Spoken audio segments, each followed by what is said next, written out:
सभी साधक बंधुगण, अभी हम सभी लोग हमारे परम आधार्य आराध्य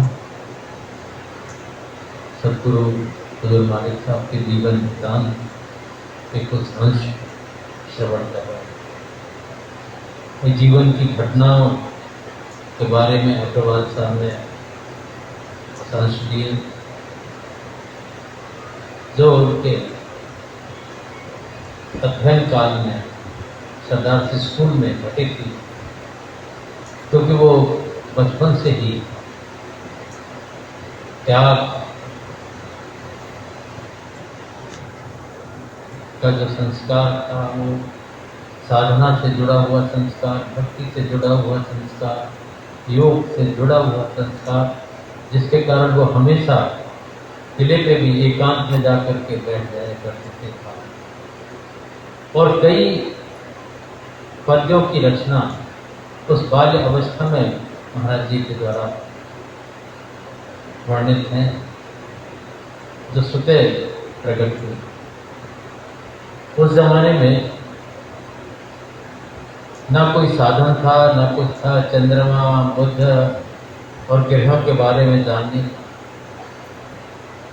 कुछ पंक्ति याद आ जाती हैं, उनके पद में ही हैं, जिसमें वर्णन आता है जब वो छोटे थे उस समय लिख दिया है, बुद्ध छोटा, आयु छोटी, चौथा ये पृथ्वी से होती, पृथ्वी पर जो चंद्र है लघु और जड़ पहचान, जीव जंतु कहाँ है नहीं और मान चहत है। उसमें मनुष्य जानना चाहता है कि वहाँ क्या है, और आज पहुंचे हैं। जब वहाँ पहुंच करके देखा है वैज्ञानिकों ने, तो वहाँ भी वही स्थिति थी जो वो बाल्यावस्था में कभी लिख दी है उन्होंने, यहाँ से 100-125 साल पहले। महात्माओं की पहचान बड़ा कठिन होती है, उनके बारे में जानना, उनको पहचानना अगर साधारणतः हम लोग समझ लें तो फिर तो बहुत बड़ी बात है, फिर तो बड़ा आसान हो गया। लेकिन वो सब उनके हाथ में ही है। जे चाहो ते देव जनाई, जानत तुम्हें तुम्हें ही। जिसको वो जनाना चाहते हैं वही उसके अंतर में वो अनुभूति उनकी कृपा से होती है और वो उस तरफ से। ये सारी साधना जो हम सबको उनकी दया से, उनकी कृपा से बख्शिश में मिली है, अनुभव साध्य है और निश्चित तौर पर सद्गुरु की कृपा निरंतर बरस रही है। कई लोगों को बड़ा भ्रम रहता है कि अब तो वो तो है ही नहीं, सब ऐसे ही है, अब ऐसा है वैसा है, सब उसमें लगे। लेकिन ये पता ही नहीं वो गए कहाँ हैं। वो तत्व जो नित्य है, शाश्वत है, उसके बारे में कल्पना भी करना ये हमारा भ्रम है। जो नित्य है, शाश्वत है तो है, शरीर से ताल्लुक नहीं होता। शरीर जब तक है वो निमित्त है, और उससे आगे और व्यापक रूप से उनकी शक्ति उनकी तरह कार्य करती है। जर्रे जर्रे में उनकी दया। हम ईश्वर के लिए कहते हैं कि जर्रे जर्रे में, जड़ में, चैतन्य में, कण कण में वो विद्यमान है। लेकिन मानते कितना है? अगर हम अपने हृदय से सोचें तो मानने में हम जीरो होंगे। जब भ्रम का पर्दा आता है, अहंकार का पर्दा आता है, तो हम उनकी व्यापकता को भूल जाते हैं। मैं कर्ता का भाव आ जाता है, मैं ज्ञानी का भाव आ जाता है, मैं ही सब कुछ है वो आ जाता है, और कोई देख नहीं रहा ये आ जाता है। जबकि वो है तो है, नित्य है, सत्य है, उसको समझने की जरूरत है। आज उनके प्रकट होने का पावन पर्व है, दिवस है, जब इस धरा पर वो आए और हम सबको कृतार्थ किए, तो हम सबको जोड़ा ग्वालियरी आंचल नहीं, विभिन्न आंचलों से लोग जोड़ा और हिमाचल, अमेरिका और भी कई कंट्रीज से लोग जुड़े। अस्वस्थ अवस्था में भी उन्होंने लोगों को पकड़ा है जगह जगह से, जो भटके हुए थे, पता नहीं कितने जन्मों से भटक रहे थे, उनको जोड़ा।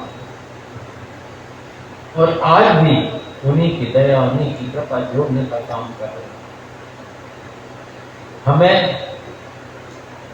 उनकी दया के लिए, उनकी कृपा के लिए विनम्र होकर प्रार्थना करने की जरूरत है।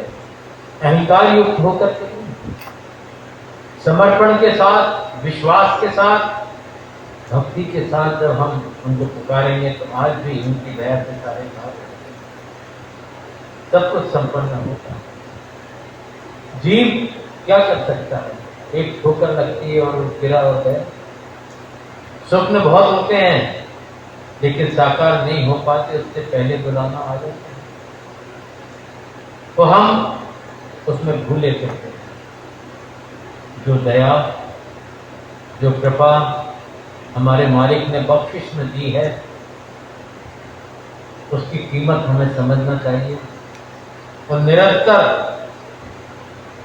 सत्संग में बैठने की आवश्यकता है, ध्यान में बैठने की आवश्यकता है। सत्संग से ताल्लुक ये नहीं कि जहाँ सब लोग बैठे वहाँ हो, वो तो बहुत ही अच्छा है, पर अपने अपने घरों में भी सत्संग का वातावरण निर्मित कर सकते हैं। जो कुछ हम सुने, समझें, तो जो कुछ उनके आदेशानुसार बताया गया है उसके अनुसार हम चलें और उनकी कृपा का लाभ उठाते जाएं, तो निश्चित तौर पर उनकी कृपा से हम लाभान्वित। आज भी उनकी दया से ही सारे कार्य संभल रहे हैं। उन्हीं की कृपा से हम लोगों से जैसा बनता है वैसा प्रत्यक्ष अप्रत्यक्ष रूप में लगे हुए हैं, लेकिन अप्रत्यक्ष रूप में उन्हीं का हाथ है, उन्हीं की दया है कि वो सारी सम्मान करते हैं। हमारी तो कोई ताकत नहीं है, हम क्या कर सकते हैं? कोई भी क्या कर सकता है? उसके पीछे है उनका हाथ, उनकी दया, कृपा, और अंदर से पूरी तरह वो जो जुड़े हुए हैं, तो निश्चित तौर पर हर जगह वो संभाल कर अपने दिल के मंदिर में उनको बिठाने की जरूरत है। तो अगर कोई बिठाल के देखे तो आज भी वही दया है, वही काम है, वही। देखिए, अपने ऊपर इतने आवरण हमने पैदा कर रखे हैं बंधनों के, जिसकी वजह से कि हम पूर्णतः लाभ नहीं मिलते। काम, क्रोध, लोभ, मोह, अहंकार, ये सारा कुछ हमने भर रखा है। इसको साफ करने की जरूरत है, इसको डाइवर्ट, इसकी दिशा बदलने की जरूरत है।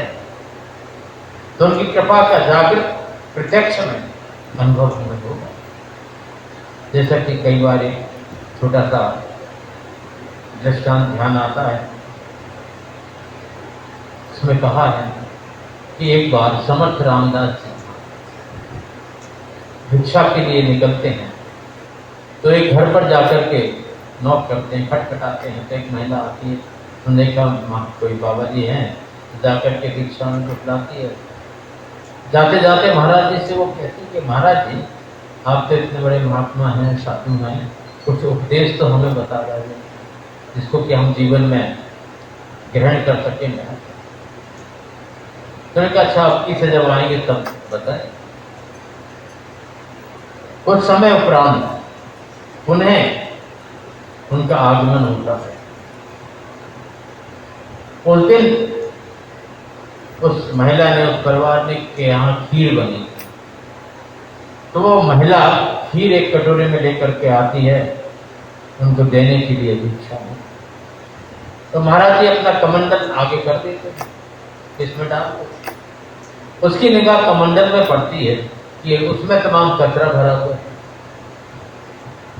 तो वो कहती है महाराज, इस कमंडल में तो इतना कचरा है, इसमें खीर खराब हो जाएगी, आप कमंडल दे दो, मैं साफ कर लाती हूँ, फिर खीर दे दो। कमंडल दे देते हैं, साफ करके वो लाती है, उसमें खीर का।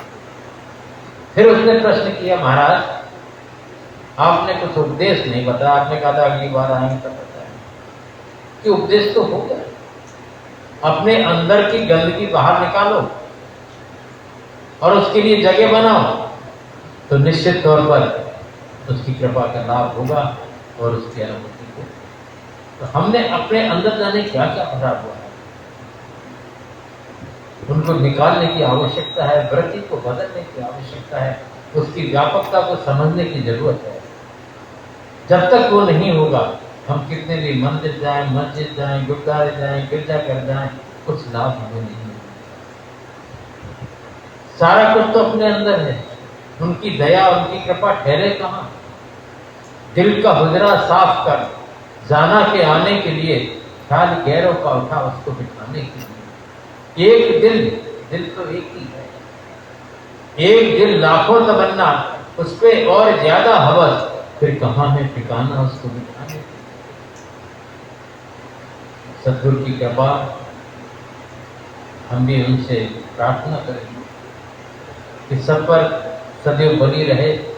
तो हर पल हर क्षण साधक तो निर्बल है, कमजोर है, लेकिन फिर भी आप उसको दया बनाए रखें। शनि शनि शायद उसको पात्रता बढ़ जाए और आपकी कृपा का भरपूर आनंद वो ले सके और इस जगत भवजाल से वो बात हो सके।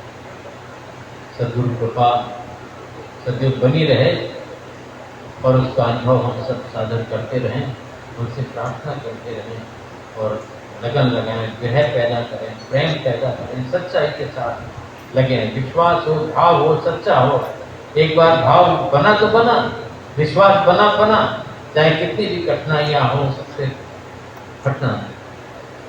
ये खेल, अरे ये से पद आया है मान लीजिए, ये खेल अरे गुड़ियों का नहीं, तलवार की धार पे चलना है प्रेम की चाल बड़ी टेढ़ी, हंसने में पिया नहीं मिलना, सर काट तले धर पैरों के, एक आंसू नहीं निकलना है, तब झलक दिखेगी जलवे की, मिटने पे हो जाता है।